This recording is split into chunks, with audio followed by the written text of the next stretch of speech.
ज्यादा नंबर क्यों आते थे? क्योंकि हम टारगेट को डिवाइड करना जानते थे। तुम केवल सपने देखते हो, इस महीने रॉयल्टी पे जाऊंगा, सपना देख लिया, अब 30 दिन तो कुछ नहीं कर रहे, फिर लास्ट दिन जाग रहे, मेरा टारगेट क्यों नहीं पूरा हो रहा। अरे भाई 30 दिन का टारगेट था तो 30 दिन में रोज का टारगेट बनाना चाहिए। रोज में 8 घंटे अगर वर्किंग है तो 1 घंटे का टारगेट बनाना चाहिए। 1 घंटे में रोज क्या क्या करना है ये तुम्हें पता होना चाहिए, तब टारगेट पूरे होते हैं ना। तुम क्या करते हो, सीधा सपना देख लेते हो, फिर टारगेट होता नहीं, लास्ट दिन में आप धाधू उल्टे पुल्टे काम कर देते हो। हम नहीं करते थे ऐसा। हम क्या करते थे, कौन कौन होशियार बच्चे की लिस्ट बनाते थे, कौन कौन किस सब्जेक्ट में होशियार है उसकी लिस्ट भी बनाते थे, और कौन कौन किस चैप्टर में होशियार है उसकी लिस्ट भी बनाते थे। मैथमेटिक्स का एग्जाम आता था तो हम पहले क्लियर कर लेते थे। टिग्नोमेट्री का प्रश्न पूछेंगे तो इसी से पूछेंगे, टिग्नोमेट्री में ये होशियार है, परसेंटेज में ये होशियार है, प्रॉफिट एंड लॉस में ये होशियार है। और एग्जाम आता तो उनसे भी ज्यादा नंबर हमारे क्यों आते? क्योंकि ये सारे बच्चे अपने दिमाग से पास होते, हम सबके दिमाग से पास।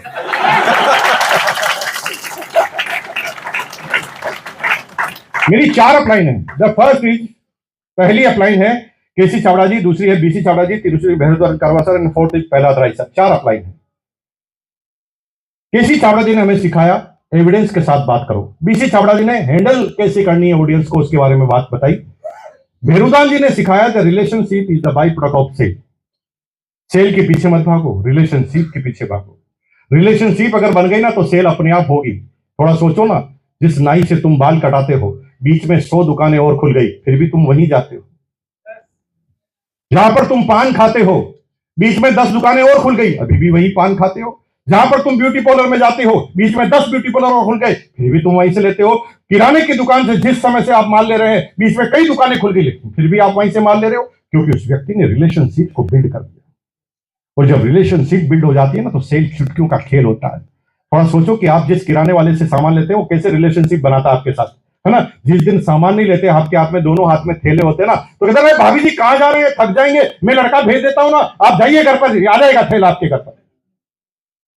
वो इस तरह की रिलेशनशिप बिल्ड कर लेता है कि आप जीवन में दूसरी जगह जाने की सोचते नहीं।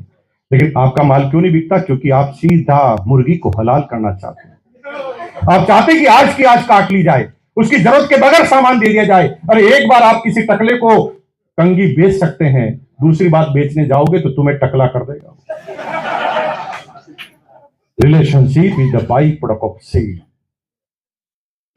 पहला राय सर ने हमें सिखाया कैलकुलेशन, कमीशन कैसे आता है, 3 लेवल से रॉयल्टी कैसे आती है, 4 लेवल से टेक्निकल कैसे आता, ये पहला राय सर ने सिखाया। और चारों अपलाइन से हम चारों बातें सीखे और चारों अपलाइन से कमीशन में आगे निकल गए।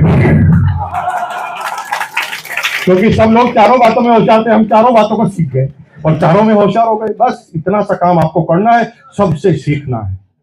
जो भी सामने आ जाए केवल आपको सीखना है कि मुझे इससे क्या लेना है, और वो चीजें आपको प्राप्त कर लेनी। हर साल पास होते थे, फाइनल एग्जाम भी पास हो गए, जैसे तैसे बीकॉम हो गई। बीकॉम होने के बाद 10 दिन तक तो पिताजी ने कुछ नहीं बोला। पिताजी से हमें बहुत डर लगता था, बहुत ज्यादा डर लगता था, क्योंकि पिताजी ना डिफेंस वाले आदमी थे, डिसिप्लिन वाले, और ऊपर से फुटबॉल के शौकीन। इतने शौकीन थे कि चलते चलते ही लात पड़ती। डर लगता था उनके। दूर से हम 20 फीट दूर से निकलते थे बात करते करते, मतलब को जवाब देना होता तो 25 फीट की कम से कम दूरी बनाते थे, फिर जवाब देते थे, क्योंकि पास में रहेंगे तो किक लग जाएगी। डर लगता था। पिताजी ने कमरे में बुलाया, फिर कहां पर आए थे, अब क्या फरमान आएगा, तो पिताजी ने क्लियर कट बोला, बेटा अब तेरे बीकॉम का एग्जाम हो गया, अब तू नौकरी ज्वाइन कर ले। मैंने कहा पिताजी नौकरी, मैं पार्ट टाइम काम करता हूं, 2-2,500 कमाता है, मुझे पता है क्या करता है तुम। अभी तो बीकॉम हो गया है, अब लड़की वाले आएंगे, सगाई संबंध वाले आएंगे, वो पूछेंगे तुम्हारा लड़का क्या करता है, तो मैं क्या बोलूंगा, गैस का सिलेंडर ब्लैक करता है। उनकी समस्या कुछ और थी। उन्होंने मुझे जबरदस्ती दोस्त के पिताजी की मदद से एक नौकरी ज्वाइन करवा दी। नौकरी ज्वाइन कर ली मैंने। अब लेकिन नौकरी भी अलग तरह से करता था। पूरे महीने मैंने इतना जम के काम किया कि मेरा पूरा बॉस खुश। 1 महीने बाद सैलरी की बात आई तो मुझे बुलाया गया और कहा शाबाश, वेरी गुड, बहुत आगे जाएगा, सारे नए बीकॉम को हम 700 रुपए सैलरी देते हैं, तुझे 750 देंगे। 2-2,500 रुपए पार्ट टाइम कमा लेता था। उस समय मुझे 12 घंटे के 750 रुपए दिए गए उसी समय हमने कसम खा ली, बार आते ही हमने हंसकर गाना गाया, तेरी दुनिया में न रखेंगे कदम आज के बाद। नौकरी करेंगे ही नहीं, लेकिन किस्मत बार बार नौकरी पर ही लेके आती। नौकरी नहीं करेंगे ठान लिया, लेकिन जब घर पर आ रहे थे तो पिताजी का चेहरा सामने आया। पिताजी को क्या समझाए, यहां पर साला हमारा दिमाग चलना ही बंद हो जाता था। जब हमारा दिमाग चलना बंद होता था तो हम पड़ोसी के पास नहीं जाते थे, अपने परम मित्र के पास जाते थे। परम मित्र कौन है? अपने दिमाग के पास गया, मैंने दिमाग से बोला, अरे भाई नौकरी नहीं करनी है, सोच लिया, लेकिन पिताजी को कैसे समझाएंगे? तो दिमाग ने कहा, पिताजी को दुनिया की कोई ताकत नहीं समझा सकती तेरी मां को छोड़कर। दिमाग ऐसे ऐसे आइडिया देता, भाई तुम सोच नहीं सकते। अगर तेरी मां को तूने पटा लिया तो पिताजी को अपने आप उस काम में आना पड़ेगा, इसलिए तुम वहां पर संघर्ष कर बेटा, पिताजी की तरफ मत जा। मां मां मां, दुनिया में मां जैसा कोई है ही नहीं। मां कंपैरिजन लेस, पूरी पृथ्वी पर मां का कोई कंपैरिजन नहीं करता कि तेरी मां ऐसी, मेरी मां ऐसी। मां तो मां है मेरे भाई। मां का दिल और मां का दिमाग में की सोच, मां का सोचने का तरीका पूरी पृथ्वी पर बच्चे के लिए उससे बेहतर कोई हो ही नहीं सकता। बच्चे के एग्जाम में कम नंबर आते हैं तो बच्चे का दोस्त नहीं निकालती, वो कहते टीचर को ही नहीं आता। अब ऐसी मां जो इस तरह से सोचे, संभव है भाई, मां की तरह आप कोई सोच नहीं सकता। सोचने का तरीका ही अलग है। मां के सामने कोई आदमी आकर उसके बेटे की बुराई करे, साला गलती सही भी है तो भी सामने वाले की बैंड मां बजा देती है। मां से कंपैरिजन मत कीजिए, मां से पंगा मत लीजिए। मां जैसी सोच ही कभी हो ही नहीं सकती। बच्चा जब नौटंकी करता है ना, तो मां को पता है ये नौटंकी कर रहा है, फिर भी उस नौटंकी में उसका साथ देती है। ये वो मां है। इस मां को सैल्यूट करो भाई, मां जैसा पूरी पृथ्वी पर कोई नहीं, असंभव।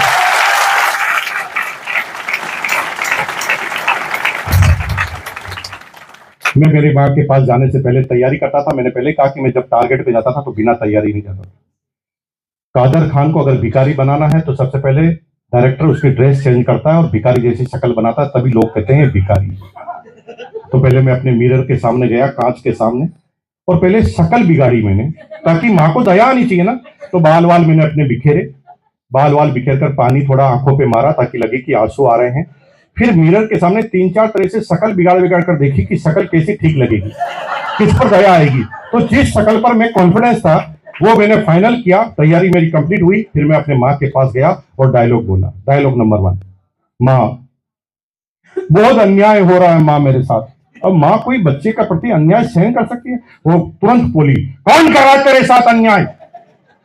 मैंने कहा माँ, वो मेरा बॉस है ना माँ, मुझे 750 रुपए का समझता है माँ। क्या मैं तुझे 750 का दिखता हूं? माँ ने कहा, कौन कहता है तू 750 का है? तुम मेरे लिए करोड़ों का है।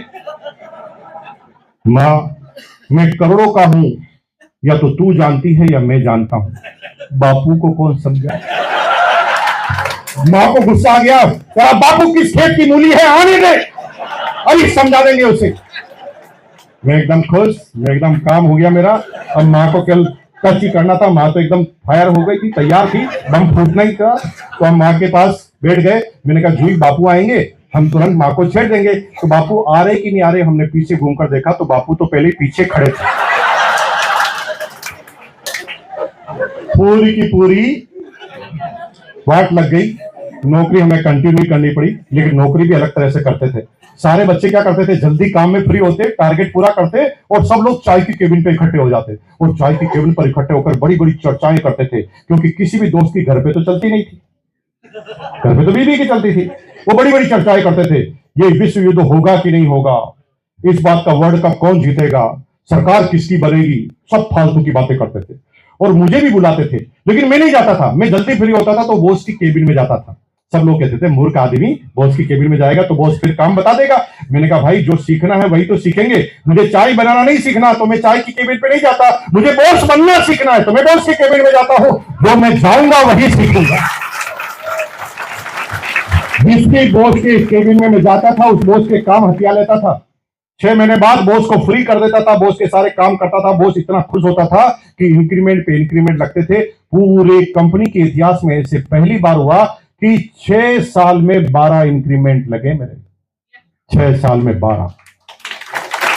1999 में मेरी सैलरी 13,000 बेसिक थी। डीसी डिस्ट्रिक्ट कलेक्टर की बेसिक सैलरी जब 1997-98 में 9,998 थी, तब मैं 13,000 कमाता था। लेकिन 13,000 पर भी शांति नहीं थी। मेरा बॉस 17,000 सैलरी लेता था, marketing manager, general marketing manager. लेकिन मैं क्या करता था, कंपनी मुझे मार्केटिंग टूर पर भेजती थी, दिल्ली, बॉम्बे, कलकत्ता, चेन्नई। सारे बच्चे है ना घूमते थे, मार्केटिंग के बच्चे। जब एक सारी कंपनी के बच्चे एक सिटी में मिल जाते तो सब खुश होते ना, एक ही बिरादरी के आदमी मिल गए तो सारे खुश होते। सब कहते अरे तू भी यहाँ पर, मैं भी यहाँ पर। फिर आते हैं 8 बजे होटल पर, ढक्कन खोलकर पार्टी करेंगे, ढक्कन खोलकर पार्टी करेंगे। समझाऊं कि समझ गए? I love you. बहुत इंटेलिजेंट लोग हैं आप सब, अपने आप सब समझ आता है, मुझे ज्यादा नहीं समझाना पड़ रहा। सब लोग कहते हैं ढक्कन खोलकर पार्टी करेंगे। हम ढक्कन खोल के पार्टी नहीं करते थे। उस जमाने में भी हम क्या करते थे, 50 रुपए जेब से खर्च करते थे, 25 रुपए जेब से खर्च करते थे और सिटी घूमते थे। दिल्ली में आते तो दिल्ली को घूमते, बॉम्बे में जाते तो बॉम्बे को घूमते, मतलब कलकत्ता में जाते तो कलकत्ता को घूमते।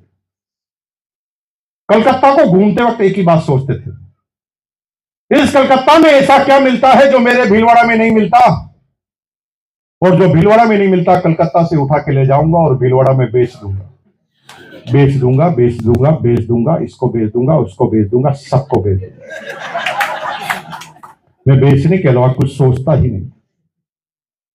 आम आदमी और खास आदमी में अंतर क्या है, यही समझने की कोशिश कीजिए। आम आदमी और खास आदमी में अंतर क्या है, यही मैं समझाना चाहता हूं। मुकेश अंबानी आज भी रात को सोता है तो सोचता है अब क्या बेचूं, साला धनिया बेच दिया, पालक बेच दिया, गोभी बेच दी, अब क्या बेचूं। मुकेश अंबानी आज भी सोचता है अब क्या बेचूं, और तुम कहते हो मैं क्यों बेचूं। बस यही अंतर है आप में और कामयाब लोगों में। लेकिन जो कहता है ना मैं क्यों बेचूं, असल में वो बेचता ही है। क्योंकि जहां पर तुम नौकरी करते हो वो नौकरी में पैसा ही तुम्हारे बेचने की वजह से आता है। तुम रेलवे में जॉब करते हो, रेलवे तो बेचता है ना, रेलवे का बिकता है तब तुम्हें सैलरी मिलती है, रेलवे ने तुम्हें बेचने के लिए ही लगाया है।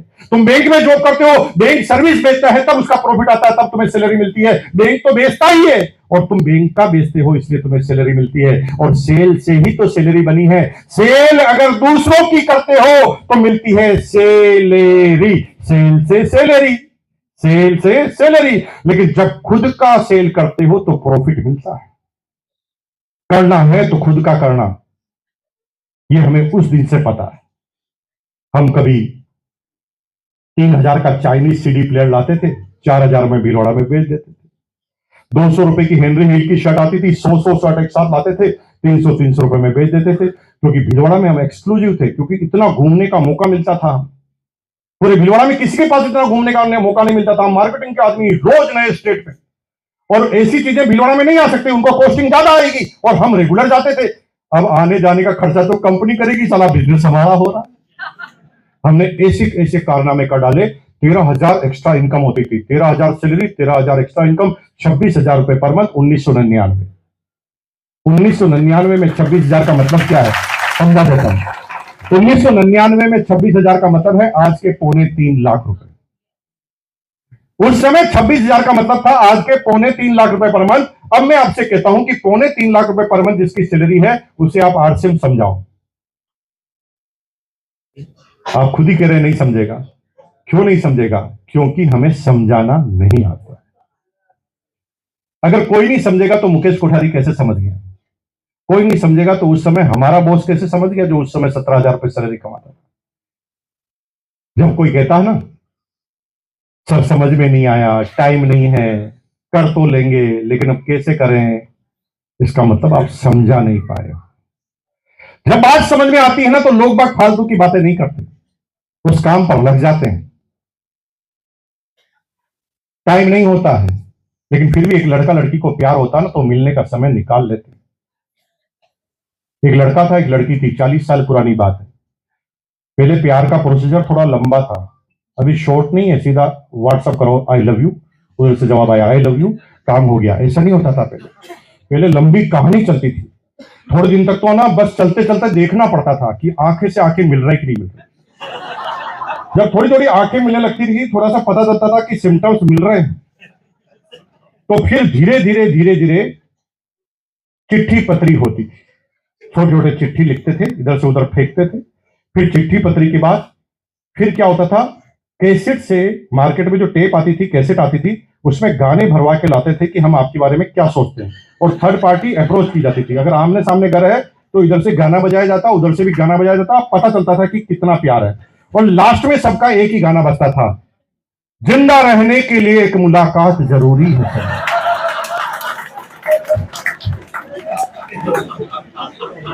जब डिसाइड होता कि मिलना है तो सबसे पहले लड़का लिखता, डार्लिंग शाम को 6 बजे बाद मिल सकते हैं इस मॉल में। तो लड़की कहती है 6 बजे ही क्यों? वो कहते 6 बजे ही छुट्टी होती है नौकरी से, उससे पहले बॉस छुट्टी नहीं देता, टाइम नहीं है। तो लड़की कहती है मैं तो 6 बजे बाद नहीं मिल सकती, मैं 6 बजे पहले मिल सकती हूं। 6 बजे बाद इसलिए नहीं मिलता क्योंकि मेरा बाप भी करता है नौकरी और वो 6 बजे घर पर आ जाता है। अब दोनों की समस्या भारी है, टाइम नहीं है, तो क्या दोनों नहीं मिलेंगे? नहीं मिलेंगे। धीरे क्यों बोल रहे हो, बीवी बैठी है ना पास में, तेज बोलो ना यार, मैं तुम्हारे बारे में थोड़ी बात कर रहा हूं। मिलेंगे कि नहीं मिलेंगे? मिलेंगे। कोई रोक सकता है उनको मिलने से?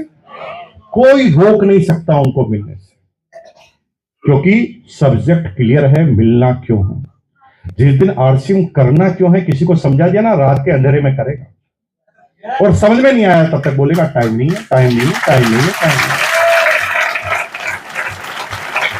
मुकेश कोठारी ने जैसे तैसे सब कुछ ठीक चल रहा था, नौकरी कर रहे थे, फिर एक घटना घटी। आज मैं आपको एक ऐसी चीज पर ले जाना चाहता हूं, उसको समझने की कोशिश करना, क्योंकि तुम आधी बात मानते हो, आधी नहीं मानते, इसलिए तुम्हारे जीवन में कंफ्यूजन भरा हुआ है। क्या आप मानते हैं कि इस पूरी दुनिया की डोर को चलाने के लिए एक परम पिता परमेश्वर है, जिसे हम भगवान, अल्लाह, ईसा मसीह जो भी कहते हैं, जो भी हम मानते हैं धर्म में, लेकिन मानते हैं कि ये एक पावर है, इस पावर से पूरी दुनिया चलती है। यस और नो? इसकी इच्छा के बगैर एक पत्ता भी इस पृथ्वी से हिल नहीं सकता। हेलो, मानते कि नहीं मानते? तो फिर आप 60 किलो के हैं, कैसे हिलकर यहां आ गए? मैं वही समझाना चाहता हूं। एक तरफ तो आप कह रहे पत्ता भी नहीं हिल सकता, और आप यहां कैसे आ गए? पत्ता जब नहीं हिल सकता तो ये गॉड प्लानिंग है, ये चक्रव्यूह रचना करती है। ये ऐसे ऐसे कारनामे, ऐसे ऐसे व्यक्ति के द्वारा, फरिश्तों के द्वारा तुम्हारे पास आता है और तुम्हें उसे समझने का मौका देता है। मेरे साथ एक घटना हुई जो मैं आपको घटना घटित बताना चाहता हूं। मैं 12वीं क्लास में पढ़ता था, मेरा दोस्त जयपुर में पढ़ता था, मैं भीलवाड़ा में पढ़ता था। 2 दिन की छुट्टियों में मैं जयपुर घूमने गया। उस समय बहुत शौक होता था बड़ी सिटी में जाने का, तो मैं 2 दिन के लिए जयपुर गया। 2 दिन तक दोस्त के साथ खूब मजे किए, लेकिन तीसरे दिन जब मैं रवाना हुआ, ट्रेन पे जाने के लिए रवाना होने लगा, तो बॉस ने कहा यार भाई रुक जाना यार एक दिन और, मन नहीं भरा। मैंने कहा भाई मन तो नहीं भरा मेरा भी, मैं अगली बार आऊंगा तो एक दिन एक्स्ट्रा रुकूंगा, लेकिन आज जाने दे। वो कहा नहीं यार प्लीज, मेरे कहने से मत जा। मैंने कहा बहुत ज्यादा जरूरी यार, जाना पड़ेगा। वो कहा भाई नहीं जा। 8-10 बार उसने बोल दिया। जब उसको लगा कि मुकेश कोठारी मेरी बात नहीं मानता, तो उसने ब्रह्मास्त्र चलाया। उसने कहा अगर आज चला गया तो दोस्ती खत्म। ब्रह्मास्त्र इतना तगड़ा था कि मुझे एक दिन रुकना पड़ा, और रुकने का निर्णय लिया। लेकिन रुकने के 3 घंटे बाद रेडियो में न्यूज आई कि जिस ट्रेन में मैं जाने वाला था वो ट्रेन पटरी से उतर गई, 9 आदमी मरे। ये गॉड क्या करवा रहा है? किस आदमी को किस तरह से हमारे पास भेज रहा हमें पता ही नहीं। आज के 23 साल पहले जब आरसीएम आया था, जब मेरे बॉस ने मुझे बताया था, तो मैं उसे उल्लू का पट्टा समझता था।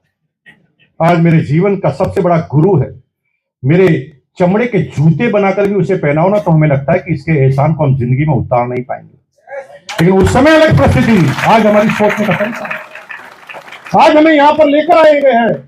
कुछ लोग तो ऐसे हैं जो पिछले 10 साल से आरसीएम को जानते हैं, लेकिन 10 साल से एक भी मीटिंग में नहीं गए, आज आए हैं। क्यों भाई? 10 साल पहले भी तो आ सकते थे, आज ही क्यों? गॉड प्लानिंग, ये चक्रव्यूह घुमा रहा है भगवान। 10 साल से हम बहाने बनाते जा रहे थे, आज आना पड़ा। कुछ लोग तो ऐसे हैं जो पिछले 4 महीने से हर महीने सामने वाले को चक्कर दे रहे थे। आज पेट खराब है, आज सिर खराब है, आज बीवी की तबीयत खराब है, आज मेरी तबीयत खराब है, लेकिन आज आ गया। कुछ लोग तो ऐसे भी हैं अभी तक जिनकी शक्ल से लग रहा है कि किडनैप करके लाया, लेकिन गॉड प्लानिंग है। किस जगह से, कहां से, क्या करने से आप कहां पर जाएंगे, ये पूरी चक्रव्यूह पर ही रचना हो जाती है इसकी। मेरे साथ ऐसे ही घटना घटी। अभी के हिसाब से 2.25 लाख सैलरी मानिए आप, सब कुछ ठीक था, लेकिन मुझे पता था, मेरे भगवान को मुझे पता था कि भगवान जानता था कि ये छोटे मोटे आदमी थे तो समझेगा ही नहीं, इसलिए उसने चक्रव्यूह की रचना की बड़े व्यक्ति से। आप में से कोई आदमी मुझे बुलाता तो शायद मैं मना कर देता, लेकिन मुझे बुलाने वाला था मेरा बॉस, और बॉस के सामने मेरी चलती नहीं थी। बॉस मेरे पास लंच में आया सैटरडे के दिन, और मुझे धीरे से कहता, मुकेश कल संडे है, 10 बजे मेरे घर पर आ, एक छोटा सा काम है, 1 घंटे में फ्री कर दूंगा। तो मुझे बड़ा शंका हुई, मैंने कहा ये संडे को खराब करने की प्लानिंग और साजिश रच रहा है। मैंने कहा भाई साहब अगर कोई काम है तो मेरे को अभी बता दो, मैं एक्स्ट्रा रुक जाता हूं, लेकिन प्लीज कल नहीं। उसने कहा फालतू की बातें करता है, 1 घंटे में फ्री कर दूंगा ना, कह दिया तुझे। नो फॉर्मेलिटीज, ऐसा ऐसा इन्विटेशन की साला बोलने का मौका नहीं।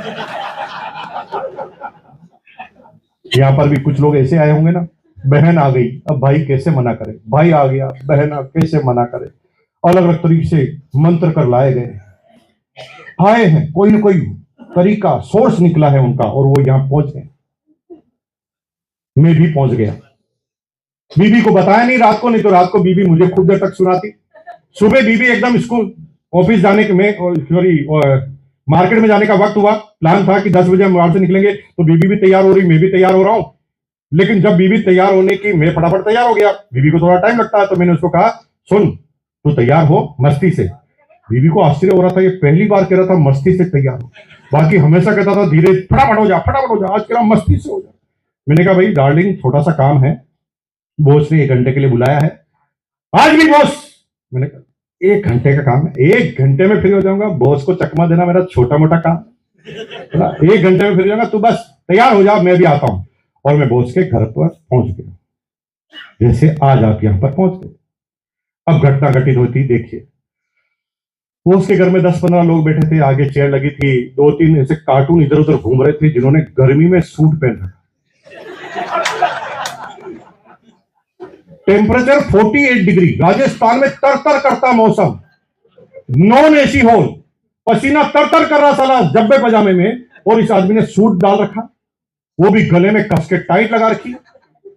मेरे परम मित्र से मैंने पूछा, परम मित्र कौन है? मैंने परम मित्र से पूछा अरे ये किस प्रदेश के आदमी हैं, इनको इतनी सर्दी क्यों लग रही है?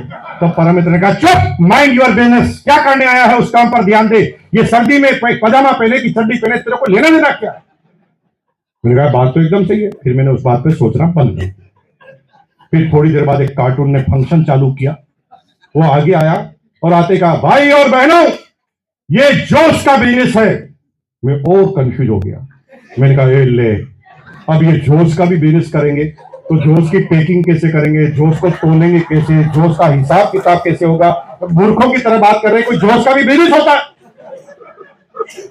हम एकदम शांत बैठे रहे, सोच रहे थे कि आगे, क्योंकि परम मित्र से एक बार पहले डांट दिया तो बार बार क्या पूछना। तो फिर दूसरी बात का इंतजार करने लगे, तो दूसरा आदमी आया। दूसरे आदमी ने कहा भाइयों और बहनों ये जोश का बिजनेस है, इसलिए बजाओ ताली।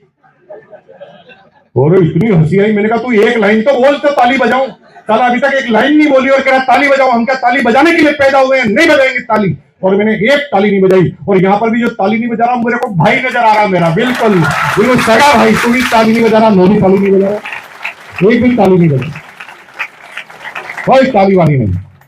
फिर तीसरा कार्टून आया, मेरे आने से पहले यहां पर भी कई कार्टून आए होंगे सभी जगह। तीसरा कार्टून आया, तीसरे कार्टून ने आते ही बोला भाई और बहनों अब हम आपके सामने बुलाने जा रहे हैं इस पृथ्वी के सबसे बड़े कार्टून को, सबसे लास्ट में। यहां सबसे लास्ट में कौन आया? बहुत समझदार लोग हैं, आई लव यू यार, मतलब आज के कार्टून हम ही हैं, ये समझाना चाह रहे हैं। उस दिन के कार्टून थे हमारी ग्रेट ग्रेट अपलाइन श्रीमान बीसी छाबड़ा साहब, जिसके बारे में आपसे बात कर। बीसी छाबड़ा जी आए स्टेज पर, 48 साल की उनकी उम्र थी, काला कलर का सूट, गोरा कट, उनका चेहरा, बात करने का स्टाइल, बात करने का यह सलीका था कि साला हंसी मजाक मजाक में वो कैसी बातें कर जाते थे, डायलॉग तो उनके मुंह पर रहते थे, बातों बातों में कितने कविताएं बना देते, डायलॉग बनाते थे, बात करने का ऐसा अहम तरीका मेरी जीवन में पहली बार देखा। और भाई साहब मैं तो 1 घंटे बाद भूल ही गया कि मैं क्यों आया हूं। और मैं तो उनको सुन रहा, इतना हंस हंस के सुन रहा, मैं मुस्कुरा रहा, ताली बजा रहा। जब मैं ताली बजाता था ना, तो मेरा मुझे बॉस मेरे को देख देख के पूछता था। यहाँ पर भी आप नए हैं और आप मुस्कुराएंगे तो देखना, आपको जो लेकर आया वो बहुत खुश होगा, तो मेरा काम हो गया, है ना। तो वो मेरा बॉस मुझे देख देख के ताली बजा रहा, मुझे कुछ समझ में नहीं आ रहा कि ये हंस क्यों रहा, और हंसना तो साथ साथ चाहिए, बाद में क्यों हंस रहा, कुछ बात समझ में नहीं आ रही।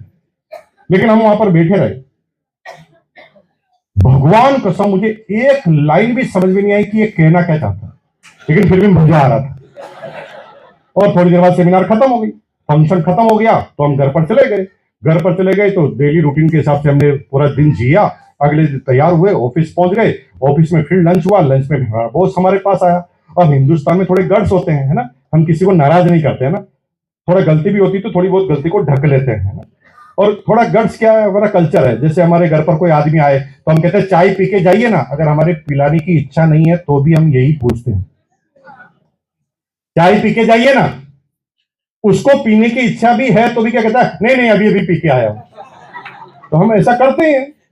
तो मेरे बॉस ने मुझे कहा कि कैसा लगा, समझ में एक लाइन भी नहीं आई थी। ये बोल सकता था, लेकिन बॉस को कौन नाराज करे। तो बॉस ने कहा कैसा लगा, मैंने कहा ये नाराज नहीं होना चाहिए। तो मैंने उसको कहा यार भाई बॉस मजा आ गया। हाँ बात बताइए। वो कहा, उसने 2 बार कंफर्म किया, मजा आ गया। मैंने कहा यस बहुत अच्छा लगा। कंफर्म मजा आ गया। मैंने कहा यस सर बहुत अच्छा लगा, तो तुझे 1500 की किट लेनी पड़ेगी। 1500 की किट थी, 3 जोड़ी कपड़े आते थे, उस समय कंपल्सन के साथ लेनी पड़ती थी। अभी डायरेक्ट सेलिंग की गाइडलाइन के बाद कोई भी कंपल्सन नहीं है, 1 रुपया भी खर्च नहीं करना पड़ता इस बिजनेस को ज्वाइन करने के लिए। लेकिन हमें 1500 के 3 जोड़ी कपड़े लेने ही पड़ते। 3 जोड़ी कपड़े हमने दिए। हमने सोचा कि ये अक्कल खाते अपने नाम डालो, क्योंकि अब बॉस के सामने तो कुछ नहीं कह सकते। 3 जोड़ी कपड़े लिए और घर पर जाकर कहां फेंके, आज दिन तक नहीं मिले, क्योंकि हमें ये बिजनेस से कोई दूर दूर तक और लेना देना ही नहीं था। किट को ले जाकर फेंक दी। हमने सोचा पिंड छूट गया,